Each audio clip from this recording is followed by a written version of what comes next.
En el camino hacia un mejor futuro, el factor que hace la diferencia eres tú, la Academia. Universidad acreditada y adscrita a gratuidad, academia.cl y Copeuch Inversiones, el sitio donde todos pueden invertir, presentan al Pan Pan. En el Mostrador Podcast, debate y conversación para comenzar tu mañana. Al Pan Pan, con Mirna Schindler. Entrevistas con los actores de hoy. El Mostrador, el poder de la independencia.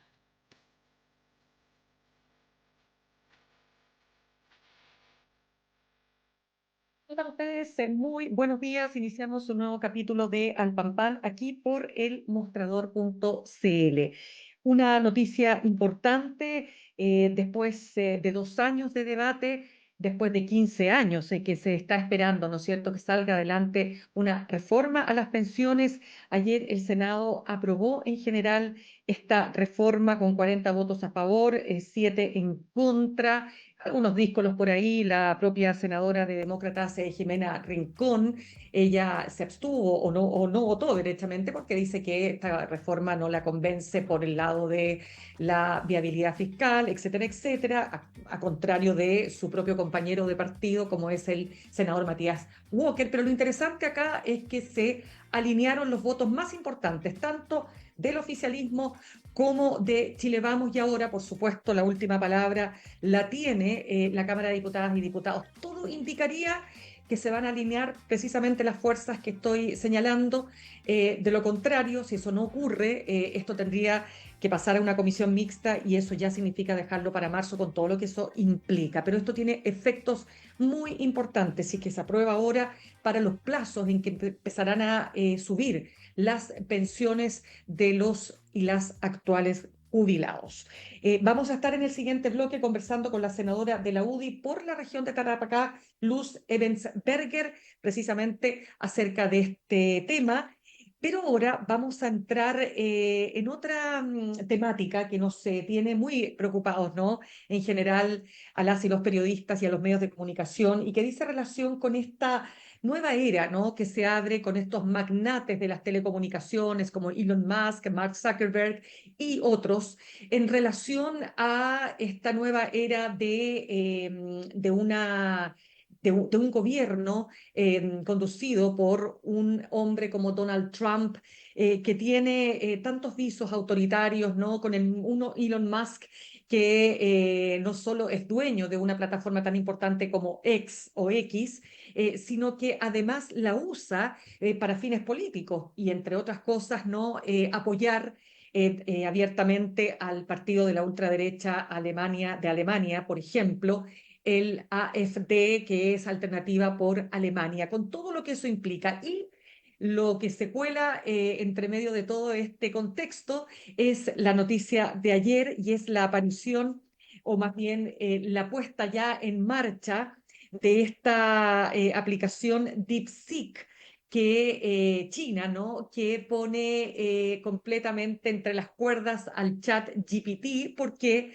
Porque ofrece de manera gratuita y con una inversión muchísimo menor, ofrece un producto de similares características, lo que generó la caída bursátil más grande en la historia de Estados Unidos con Nvidia, que es una de las de los grandes fabricantes de chips. ¿Qué implica todo esto? ¿Cómo se mueve el mundo ahora? ¿Qué pasa con las fake news? ¿Qué pasa con la desinformación? Es lo que vamos a conversar a esta hora con Patricia Peña, periodista, académica de la Facultad de Comunicación e Imagen de la Universidad de Chile. Ella integró además la Comisión contra la Desinformación y es parte del directorio de la Fundación Datos Protegidos. Patricia, un gusto de tenerte con nosotros esta mañana. Patricia, te parece que ahí Buen sí te día, muteaste. sí. Exactamente. Perdón, estaba muy muteada. No te Buen día, Mirna, preocupes. buen día a todas, todos. Esperemos que no te estés muteando desde algún lugar. No, De todas no, maneras, no, no. Patricia, partamos por a ver, vamos por lo más, quiero Mm. partir por esto, lo más inmediato. Déjame partir por esta jugada china de esta aplicación DeepSeek, ¿no es cierto?, que ha tumbado con su inteligencia artificial a los gigantes de Silicon Valley. A ver, ¿cómo lo ves? ¿Qué implicancias tiene?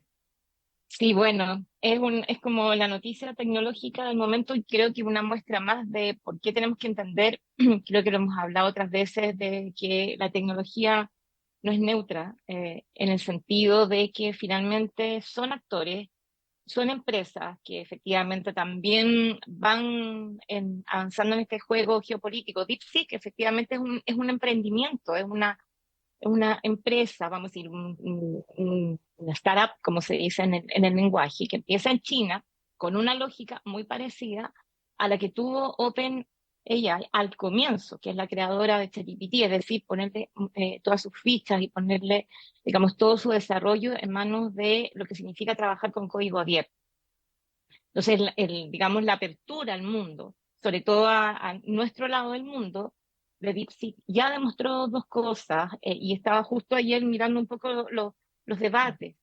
Efectivamente, como tú dices, Mina, es un símil a ChatGPT, es una inteligencia artificial generativa, recordemos eso, muy importante. Eso, la inteligencia artificial generativa es aquella que nos permite crear cosas nuevas a partir de texto, imágenes, videos, etcétera, a partir de una base de datos, ¿no? Con el fin, en este caso, de entregar, sistematizar información que uno busca finalmente, ¿ya? Entonces, lo interesante de DeepSeek es que demuestra que efectivamente este tipo de desarrollo se puede realizar con mucha menos inversión que lo que había dicho hasta ahora las empresas de Silicon Valley, y eso está abriendo un debate acerca como de una especie de burbuja, ¿ya? Respecto al negocio de la inteligencia artificial y que tanto esto está empujado artificialmente también por los intereses que tiene Silicon Valley. Y segundo, que creo que es lo más importante, que también nos permite entender eh, que no solamente el modelo Silicon Valley para desarrollar este tipo de tecnología es ley, y que hay otros tipos de desarrollo que podemos potenciar desde distintos lugares del mundo. En efecto, DeepSeek, hoy día, si ustedes van a activarla, permite registrarse para nuestro lado del mundo con un correo electrónico, te va a pedir un código y uno puede empezar a interactuar, como tú decías, gratuitamente con la plataforma. Hay algo que desde el mundo de los desarrolladores se valora mucho, que es que sea efectivamente de código abierto, porque permite que cualquier empresa, desarrolladores de todo el mundo, vayan enriqueciendo, vayan mejorando baches, vayan de alguna manera también, por ejemplo, mejorando sesgos o errores que puede entregar la plataforma en su entrega de la información. Y eso es un modelo totalmente distinto a lo que tienen las compañías tecnológicas más cerradas, más digamos, de inversionistas, propietarias, como se le llama, ¿no? Que de alguna manera el código y toda la trastienda, la caja negra, queda más encerrada en la oscuridad, ¿no? Porque obviamente tiene que ver también con un tema de patente comercial. Explícanos eso, porque para entenderlo súper bien, ¿qué significa entonces una aplicación de código abierto? Que cuando tú dices puede hacer modificaciones, ¿me explicas qué tipo Sí, de claro. modificaciones? Por ejemplo, cuando nosotros usamos cualquier aplicación, cualquier software, en la medida en que lo vamos usando, el sistema va respondiendo. En este caso, por ejemplo, los desarrollos como ChatGPT, las inteligencias artificiales generativas, se van nutriendo de bases de datos, se van nutriendo de desarrollos de funciones, por ejemplo, eh, lo que te mencionaba, ¿cierto? Entregar información en formato texto, en formato imagen, en formato video, etcétera. Y en el camino puedan haber una serie de a lo mejor de baches, de vacíos, o sesgos, en este caso, errores que a lo mejor la plataforma, la aplicación puede estar desarrollando, y para corregirlos, para mejorarlos, no necesariamente tiene que estar en control de la empresa, sino que puede ser detectado por un desarrollador externo que ofrezca una solución. También se le considera que es un modelo que en realidad está en la base del nacimiento de Internet, porque permite también que terceros, que no necesariamente están involucrados en DeepSeek, puedan entregar otros desarrollos. Por ejemplo, voy a poner el caso de lo que ocurrió con Twitter originalmente. En el Twitter Ya. original, el hashtag no existía.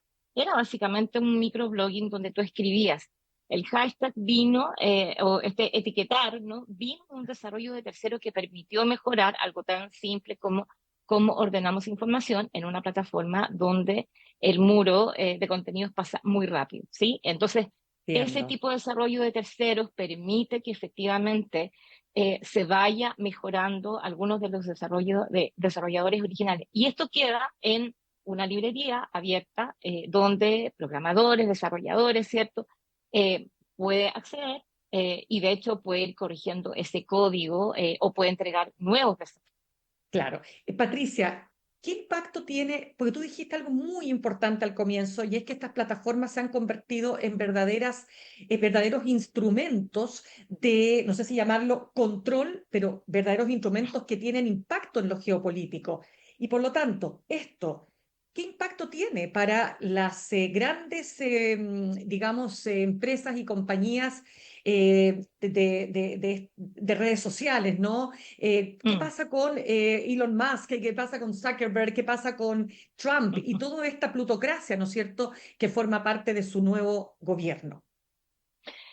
Bueno, lo que estamos viendo es realmente una especie como de guerra, intercambio de declaraciones, ¿no? O sea, está claro que estamos en un momento en que la tecnología, insisto, yo creo que la fotografía de estos magnates en el cambio de mando presidencial estadounidense es bien decidora, porque finalmente dice, bueno, efectivamente, el mundo de las tecnológicas, lo que se llama el tecnocapitalismo, como también lo vamos a conocer, entra a tener un rol clave en la política, digamos, y también tiene influencia en el resto de los países, ¿sí? Porque estamos hablando finalmente de empresas que hoy día para nuestros países son las proveedoras de las tecnologías que estamos usando.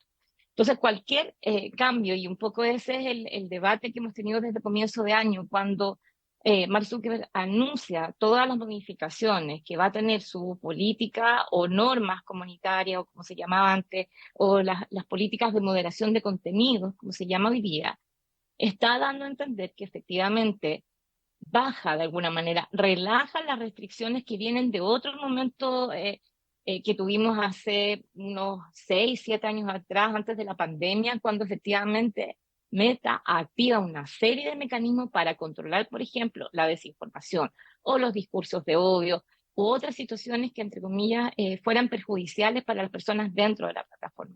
Al decir voy a relajar estas políticas de contenido, también de alguna manera se está facilitando toda esta polarización, toda esta duda respecto de qué tanto esto va a perjudicar la mayor entrada, ¿cierto?, de desinformación, de distribución de desinformación, pero también de discursos de odio. Es decir, la pregunta hoy día es esta idea de libertad de expresión dentro de una plataforma, decir lo que uno quiera, expresarse lo que uno quiera, comentar lo que uno quiera. Eh, ¿Qué va a provocar finalmente no solamente en Estados Unidos, que es donde se ha dicho que primero se van a aplicar estas políticas, sino también en el resto del mundo, ¿ya?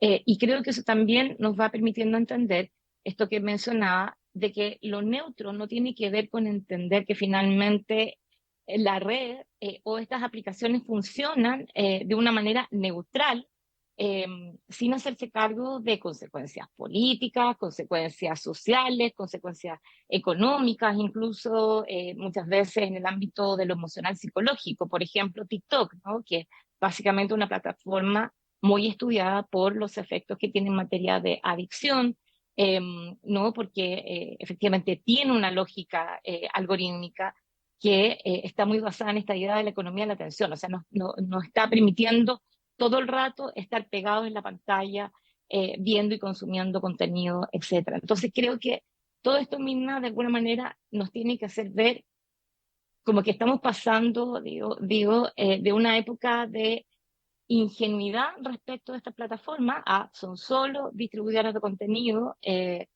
a una mirada mucho más crítica respecto del rol que están jugando en nuestras sociedades, ¿no? Como distribuidoras de información, pero ahora ya no solamente como distribuidoras de información, sino que también como generadoras de contenido a través de lo que es el uso de la inteligencia artificial generativa. Claro. Patricia, dijiste varios temas también que dicen relación con la desinformación, y me quiero tomar de esta nueva etapa que se abre con Donald Trump, porque de alguna manera, ¿no es cierto?, él se plantea como el paladín de la libertad de expresión. Es más, levanta, ¿no es cierto?, las banderas de la censura y de la no censura. Pero ¿qué significa realmente? Porque uno dice libertad de expresión, pero cuál es el límite? O sea, libertad para mentir, libertad para engañar, la libertad para desinformar. ¿Cómo ves esa nueva realidad y cuáles son los mayores riesgos que observas en el camino?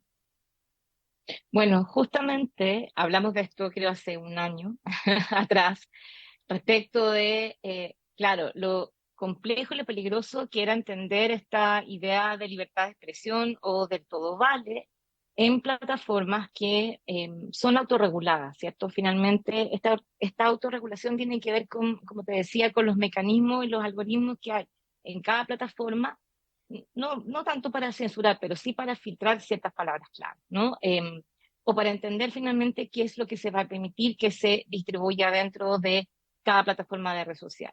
Entonces voy a poner ejemplos históricos. Efectivamente, hace unos días en Chile la noticia, ¿no?, de que el periodista Daniel Matamala, en su columna de opinión, Claro. cuando la sube a Instagram, ¿cierto?, a su plataforma, la plataforma se la baja y a él le pasó lo que le pasa a muchas personas, a miles de personas en América Latina y en el mundo, que es que la plataforma no te da una razón. Dice, ¿cuál fue la política o la norma que incumplí? ¿Por qué no la entrega? ¿Ya? Ese es un punto central en las discusiones y los debates que ya tienen bastantes años, digamos, tanto en foros como también en los espacios donde muchas veces llegan estas plataformas a consensuar o a entregar su punto de vista respecto de cómo están aplicando estas normas de lo que se llama moderación de contenido. Entonces ahí tenemos un punto central.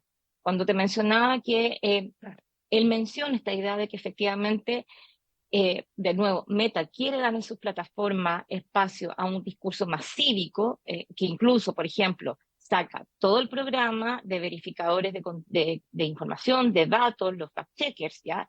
Que además fueron impulsados por, por la misma empresa, por Meta, en su momento dado, como una respuesta a todas las acusaciones que se estaban acumulando después de todo lo que pasó con Cambridge Analytica. Es decir, cuál fue el rol que tuvieron las plataformas Meta al relajar esto, al permitir la entrada de terceros para que se distribuyera un tipo de propaganda de contenido que influyó o posicionaba un mensaje político por Claro, sobre otro, ¿sí? La polarización de extremos. claro. Entonces, es ahí donde surge una alerta. ¿Por qué? Porque pensemos que en Estados Unidos no hay una reglamentación, no hay una regulación hacia esta plataforma históricamente. ¿Y quiénes son, digamos, el lugar del mundo que le está poniendo más regulaciones? Europa, a través de las directrices de la Unión Europea, a través de leyes que, de hecho, muchas de estas empresas de Silicon Valley no han cumplido, ¿ya? Y América Latina queda entre medio porque nuestros países, a excepción de Brasil, que ha tomado una posición mucho más, yo diría, certera de por lo menos hacer presente la reglamentación, las regulaciones que tiene el propio país en materia de Internet en algo, por ejemplo, tan básico como tener una representación legal de la plataforma en el país, cosa que, por ejemplo, en Chile no existe y en otros países no existe, ¿sí?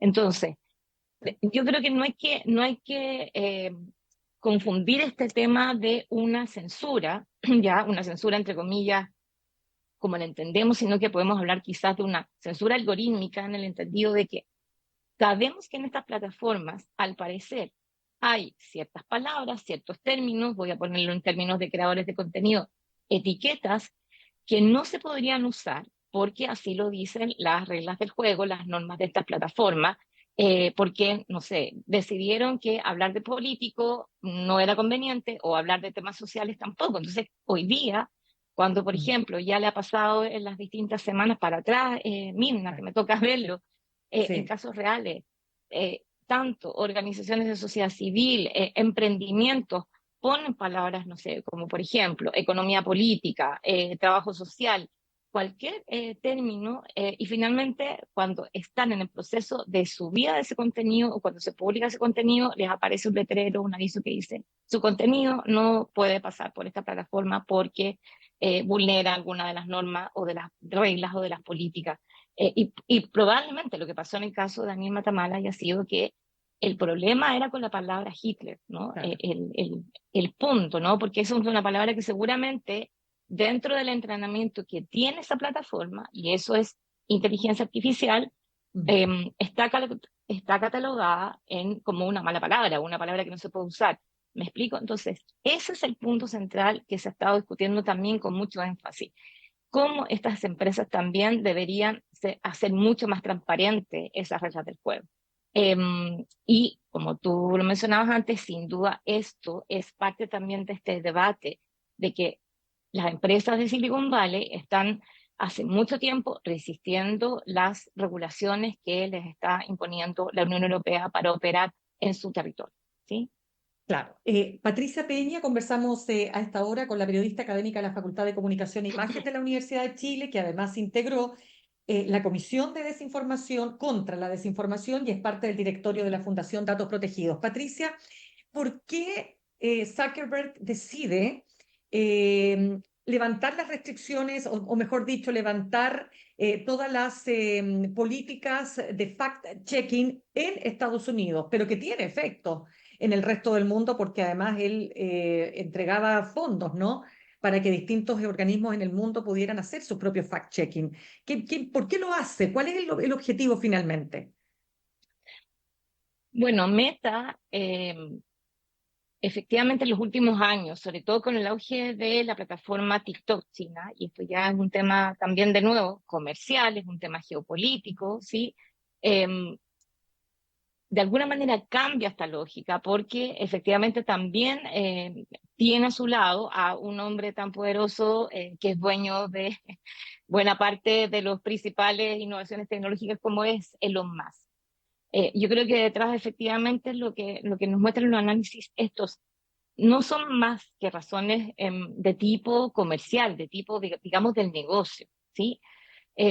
Y tiene mucho que ver también, Mina, con esto que te mencionaba, con algo que Zuckerberg también ha ido mostrando en distintas etapas cuando él ha sido aludido o llamado a declarar frente a numerosas denuncias y acusaciones, ¿no? Que finalmente es entender que, al parecer, en este contexto político estadounidense, lo mejor para el negocio y para su negocio, para el crecimiento de su negocio y de las distintas aristas que tiene Meta, porque en realidad el negocio de Meta hoy día no está en plataformas de redes sociales, sino que está de nuevo en el negocio del desarrollo de la inteligencia artificial generativa y otros desarrollos en esa línea, se estaba quedando atrás, ¿ya?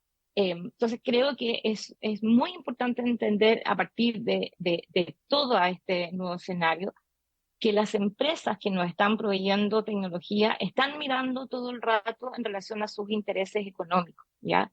Y esto tiene mucho que ver con otro debate que hemos hablado también insistentemente, que es la dependencia que tenemos en países como el nuestro de estas plataformas para haber resuelto una cantidad de problemas o necesidades informacionales y comunicacionales, ¿sí?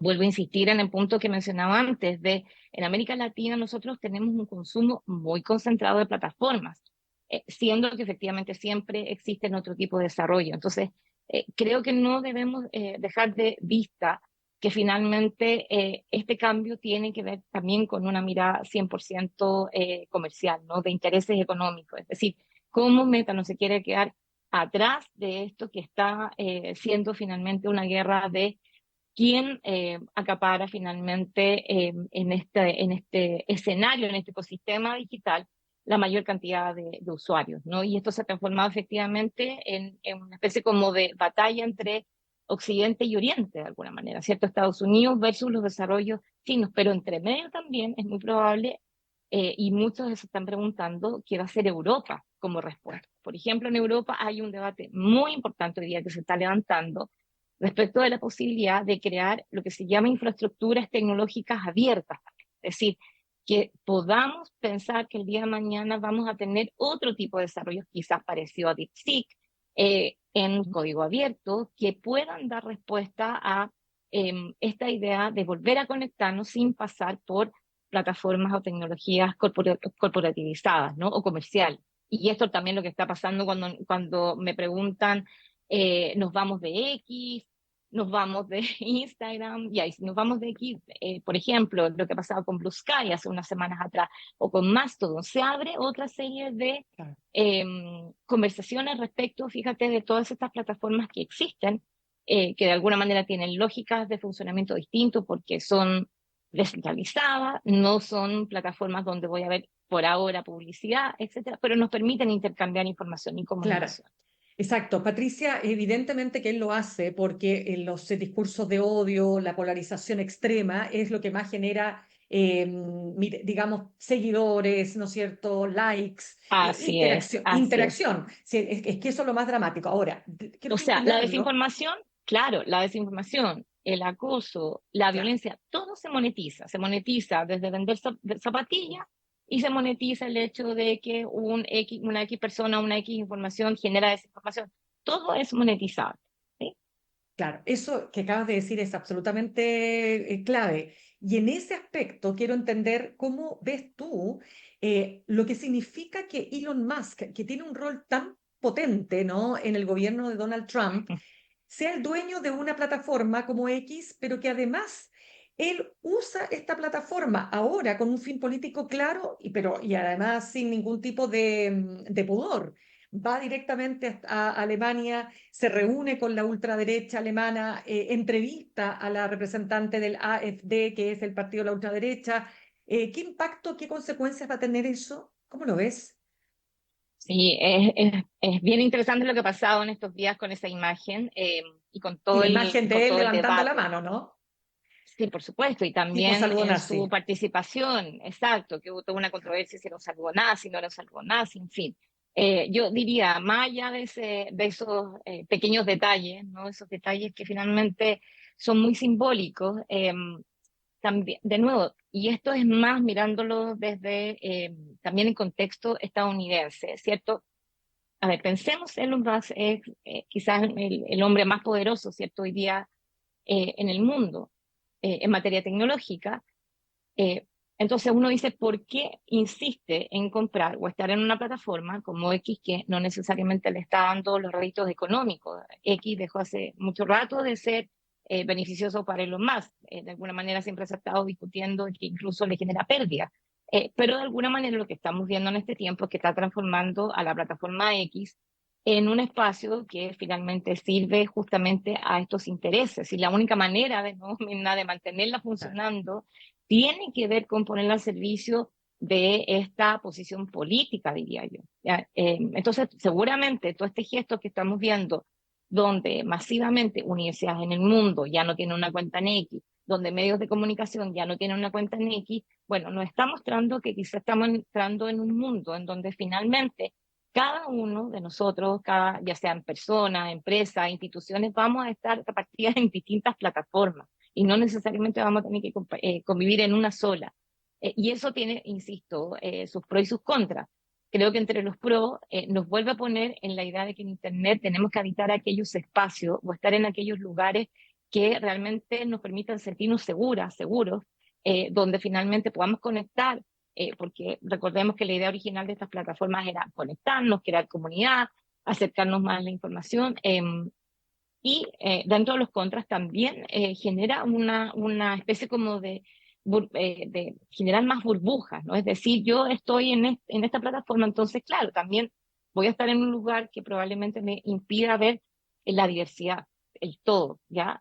Pero creo que también eso es algo que para estos tiempos más bien implica una forma de educarnos críticamente respecto de las plataformas y las tecnologías que estamos dejando entrar en nuestra vida, que consumimos, que usamos diariamente.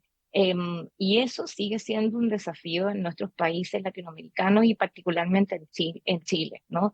Que es algo que pusimos de manera muy destacada junto con todas las otras recomendaciones que hicimos en la comisión. Necesitamos en este tiempo también generar una cultura crítica respecto de la tecnología que estamos usando, entender de dónde vienen, entender cuáles son sus reglas del juego, entender finalmente cómo funcionan, porque creo que eso también nos va a permitir tomar decisiones dentro de la diversidad o los intereses que pueda tener cada uno.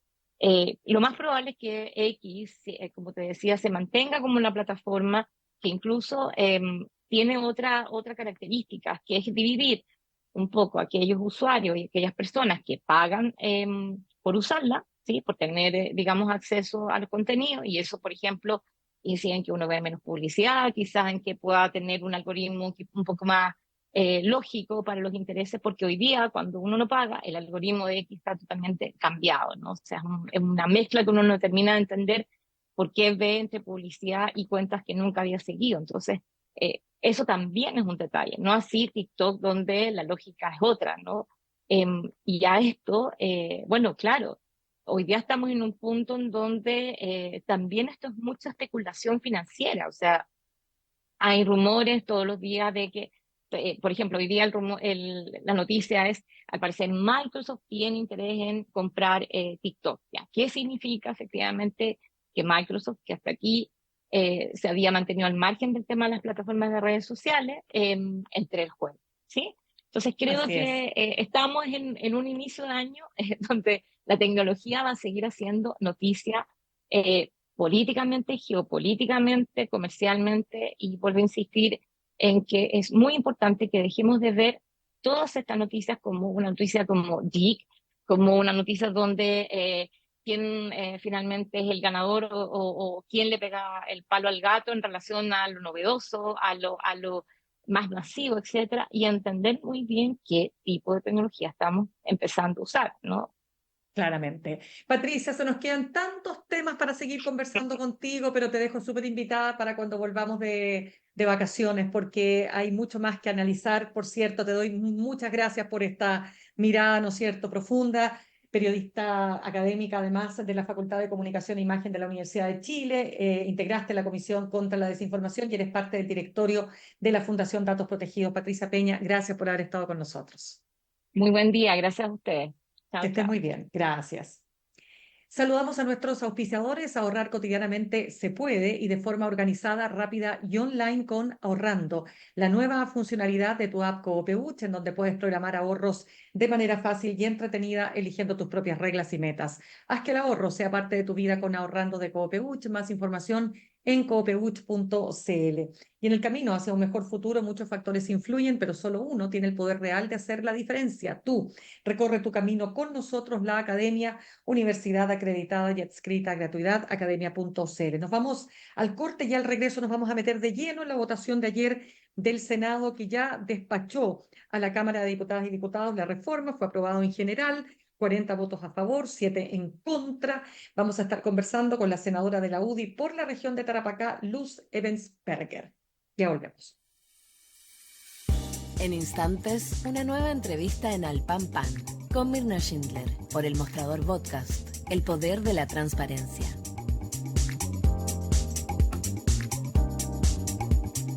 En Coopeuch cada vez somos más socios. Y cada año tenemos una buena noticia.